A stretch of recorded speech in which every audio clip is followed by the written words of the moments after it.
David, do you wear aftershave?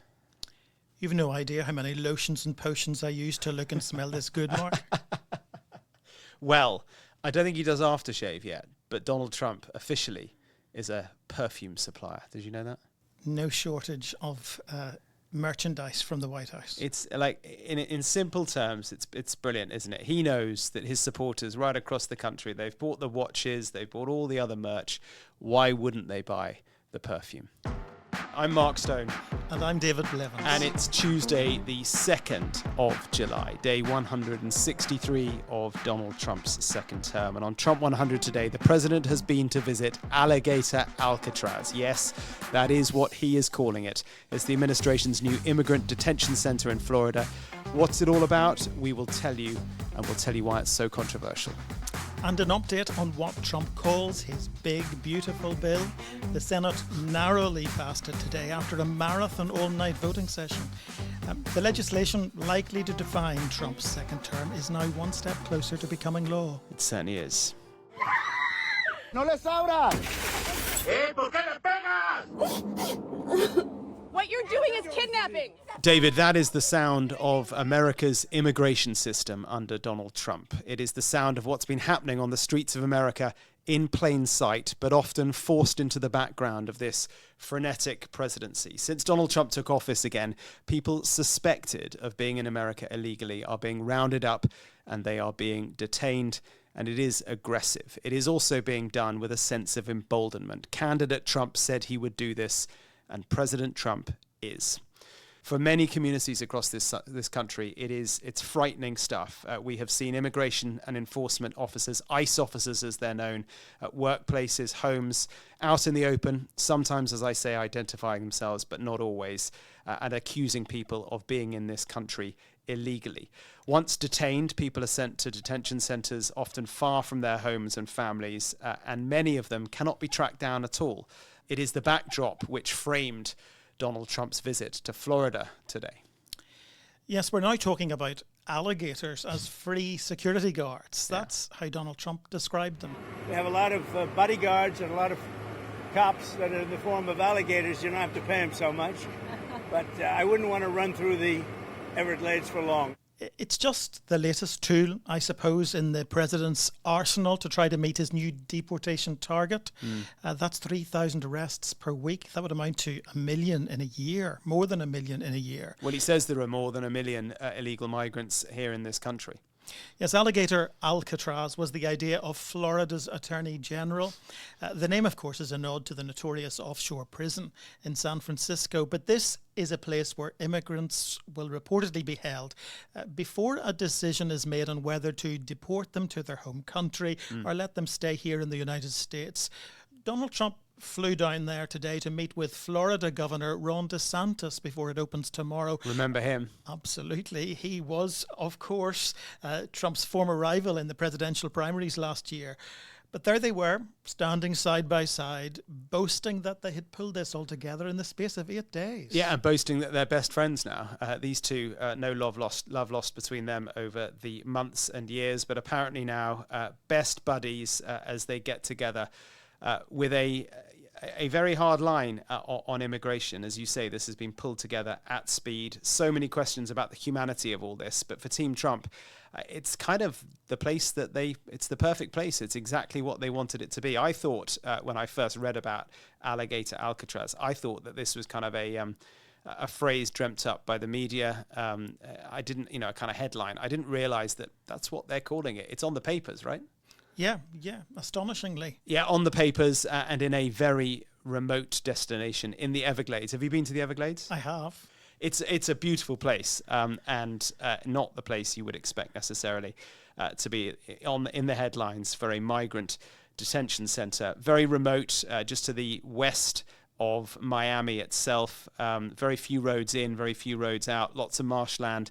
And yes, lots of alligators as well. Although, intriguingly, for this Alligator Alcatraz photo op, no alligators at the photo op. Anyway, they weren't there. The cameras were, though, for a brief tour of the place. There are 3,000 beds, and they're inside cages for people rounded up across the country. People suspected but not proven, of being here illegally. It is essentially a holding centre with an airport, an airfield attached to it, a disused airfield as it was. And the idea is that people get rounded up across the country, they get brought here, and then they get flown out of the country back to their home country, or indeed to a third country if their home country won't take them. Yeah, the alligator's conspicuously absent from the photo op, but I do notice that the Republican Party is flogging Alligator Alcatraz merch online. It's quite crass, actually. One conservative social media personality, Benny Johnson, asked his 3.3 million followers on the X platform today if they preferred Alligator Alcatraz or Gator Gitmo for the name. Gitmo being Guantanamo Bay Detention Center. Yeah. I don't know. I mean, look, if these people were convicted criminals, people who had been through a judicial process, that would be one thing. But thing is, they're not. And that's the crux of all this. Critics say it's not only illegal, but it is un-American to be doing this. Trump, of course, and his administration, their response to this problem, and there's no question, and we'll get into it, that there is a massive immigration problem in America. Their response to the fact that people aren't going through a judicial process is, well, what do you want us to do? We've got over 1 million people. You want us to put all those people through a court process? And I guess the simple answer to that is, well, yes. Yeah, and the term Alligator Alcatraz seems very blasé against all of that legal complexity, but it will be the official name. It's going to appear on state government paperwork, and maybe the merch is an attempt to recoup some of the $450 million spent on this place.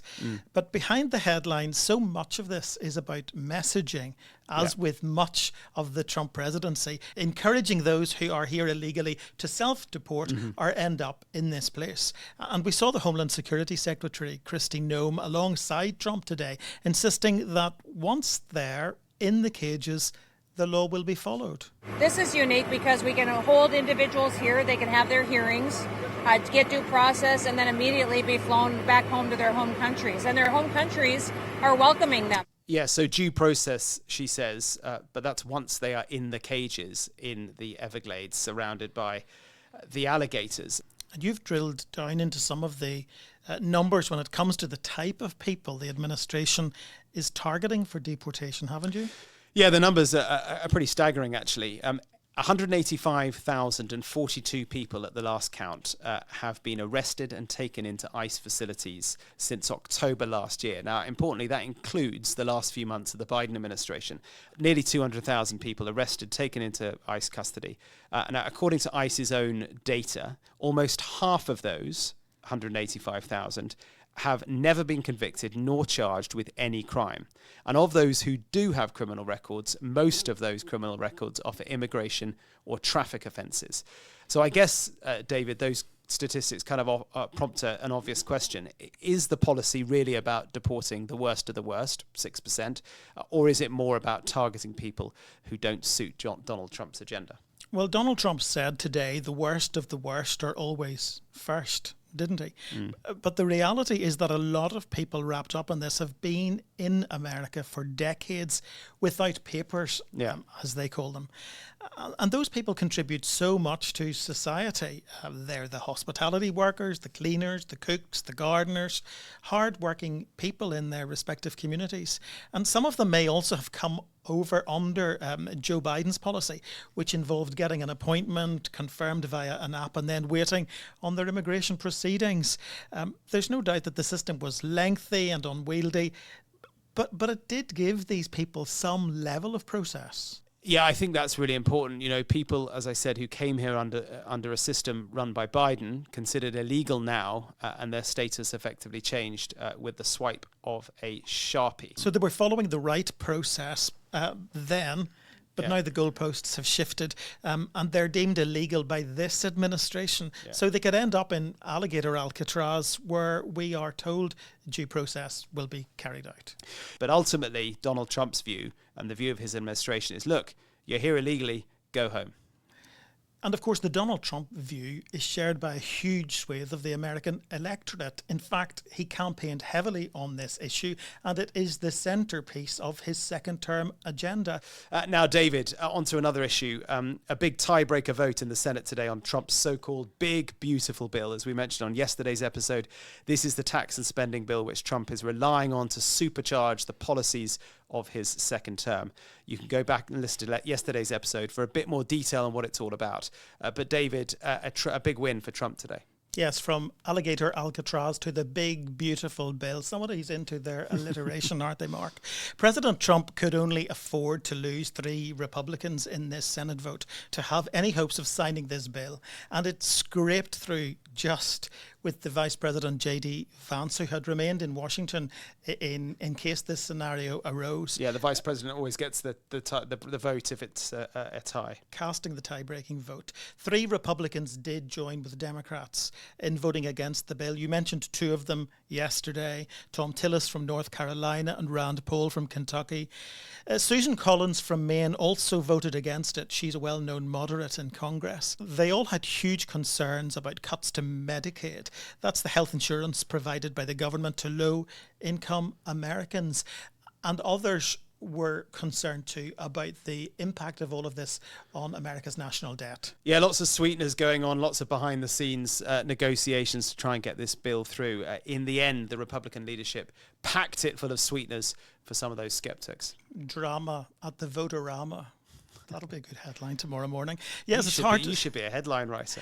Yes, it's hard to stress how much of it is after the bill really is for Democrats and how much of a boost it would be for Donald Trump. It really allows him to extend his power and policies across the country. The bankrolling of his second-term agenda, I think, is one way to describe it.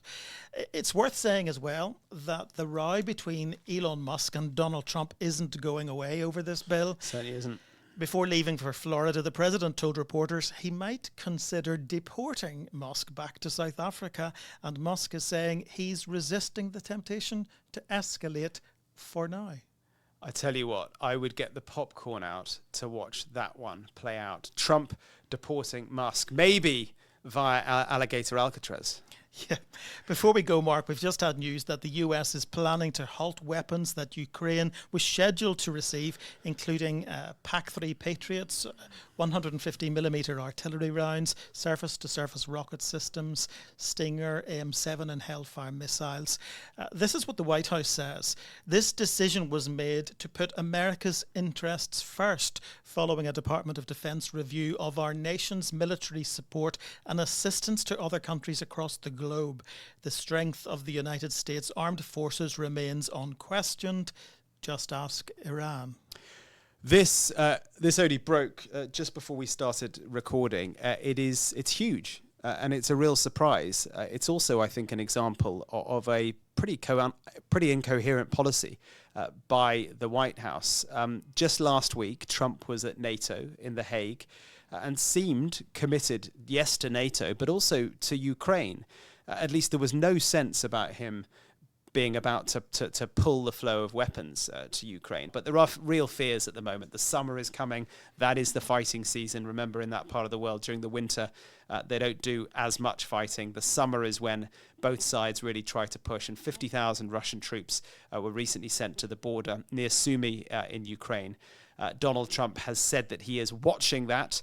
Ukraine may soon need all the weapons it can get. And I think we'll probably have a lot more on this over the week ahead. Those words from the White House, just ask Iran, make me wonder if it's because the focus has shifted to the Middle East. The president, having brokered that ceasefire between Israel and Iran, is attempting to broker a ceasefire in Gaza right now. That is all we've got time for, though, on today's episode. If you want to get in touch, then do. You know the email address, trump100@sky.uk. I'm Stone_Sky News on X and Instagram, David.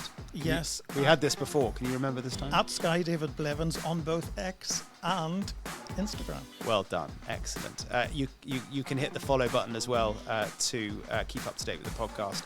And tell a friend. If you like what we're doing, tell someone and they can listen as well. But bye for now. Bye for now. I was so tempted to say see you later, alligator, but it's too serious a story. Oh, we've got to keep it lighthearted somehow, haven't we? Jeez.